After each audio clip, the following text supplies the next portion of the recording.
Hello students, हम economics का पहला चैप्टर ले रहे हैं। हमारा पहला चैप्टर है अर्थव्यवस्था एवं उसके विकास का इतिहास। अर्थव्यवस्था, अगर हम अपने भारत की बात करें तो 15 अगस्त 1947 में मिली हमारी आज़ादी के पहले 200 वर्ष हमारा भारत जो है गुलाम रहा है। और उससे पहले हमारे भारत को सोने की चिड़िया कहा जाता था, यानी कि उस समय हमारी अर्थव्यवस्था बहुत ही अच्छी थी और यहाँ मतलब हर चीज़ डेवलप था। लेकिन गुलाम होने के कारण, यानी 200 वर्ष हमारा जो देश है वो गुलाम होने के कारण हमारा देश पिछड़ गया है। अंग्रेजी शासन ने भारतीय अर्थव्यवस्था का अपना एक उपनिवेश बनाकर रखा था। उपनिवेश का मतलब होता है अपने अधीन रखा था। और उस समय वो लोग कच्चा माल तो यहाँ से ले जाते थे और अपने देश में बना के और वही माल हमारे भारत में बेचा करते थे। ठीक है, इससे हमारी अर्थव्यवस्था और भी डाउन हो गया था। और 200 साल में हमारे अंदर जो खूबियाँ थी, जो हस्तशिल्प जैसे जो कारीगरी वगैरह करते थे हम लोग, वो या जिस चीज़ में भी हम लोग डेवलप थे, उन सब का हमारे देश में पतन हुआ और हम लोग सिर्फ एक गुलाम बनकर रह गए थे। और उन्होंने यहाँ पे हमारे देश में फूट डालो शासन करो की नीति अपनाई थी। ब्रिटिश शासन से पहले हमारा जो देश था कृषि प्रधान देश था, लेकिन उसके बावजूद उद्योग, व्यापार, यादाचार या जो आधारभूत संचार होते हैं उन सब में हमारे जो देश था वो बहुत ही अच्छी स्थिति में और आगे था।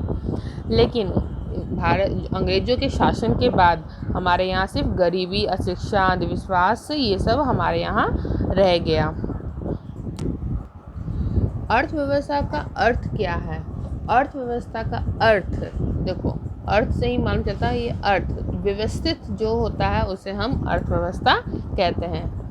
मजाक कर रही हूँ। हमारी वे सभी क्रियाएं जिससे हम आय प्राप्त करते हैं, आर्थिक क्रियाएं उसमें होती हैं, तो वो हमारे सब अर्थव्यवस्था के अंदर आता है। जो हमारी व्यवस्था को मतलब व्यवस्थित करता है उसे हम अर्थव्यवस्था बोल सकते हैं, इन शॉर्ट। ठीक है, हमारे आसपास आपने देखा होगा कोई ना कोई किसी न किसी काम से जुड़ा हुआ है। कोई पढ़ा रहा है, कोई डॉक्टर है, कोई टीचर है, तो कोई कृषि में है, कोई व्यापार कर रहा है, कोई बैंक में है, कोई परिवहन चला रहा है या कोई ना कोई काम कर रहा है। तो वो ये काम किस लिए कर रहे हैं? अगर आप सोचते हैं किस लिए कर रहे हैं, सिंपल, कमाने के लिए कर रहे हैं। जो उनसे उनको आय मिलता है, जो इनकम मिलता है, उससे वो अपना परिवार चलाते हैं।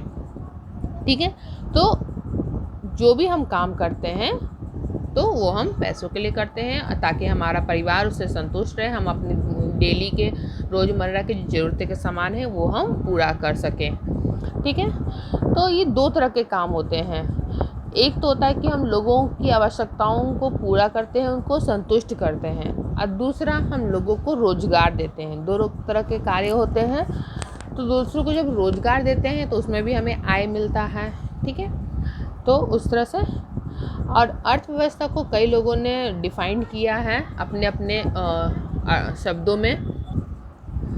तो अर्थव्यवस्था में ऑर्थर के अनुसार, ऑर्थर का कहने का अनुसार है कि अर्थव्यवस्था का अर्थ क्या होता है? किसी राष्ट्र के संपूर्ण व्यवहार से होता है। मतलब जो भी किसी भी राष्ट्र का जो संपूर्ण व्यवहार होता है उससे होता है, जिसके आधार पर मानवीय अर्थव्यवस्थाओं की संतुष्टि के लिए वह अपने संसाधनों का प्रयोग करते हैं।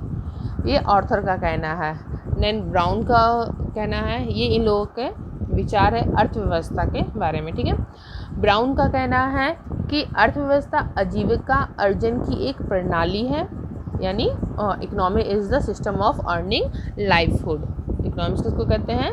जो आजीविका, जो हम सैलरी कमाते हैं, जो उठाते हैं, यानी जो कमाते हैं, अर्जन करने की जो प्रणाली है उसे हम कहते हैं।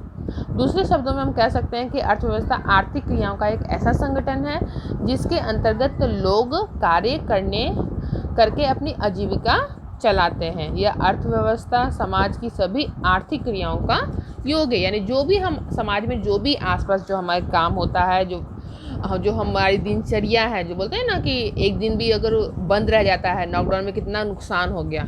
क्या नुकसान हुआ? अर्थव्यवस्था का नुकसान हुआ। ठीक है, तो उसे हम अर्थव्यवस्था कहते हैं। जो भी हमारा दिनचर्या है, जैसे ऑटो वाले का ऑटो रुक गया, सब्जी वाले सब्जी नहीं बेच पा रहे, खाना मतलब जो भी हमारा जो इकोनॉमिक्स कंडीशन है थोड़ा सा ठप पड़ गया था, तो उसे ही हम अर्थव्यवस्था कहते हैं। जो भी हमारी दिनचर्या है, जो भी हम लोग काम करते हैं अपनी जीविका चलाने के लिए, उसको हम अर्थव्यवस्था कहते हैं। ठीक है, थैंक यू।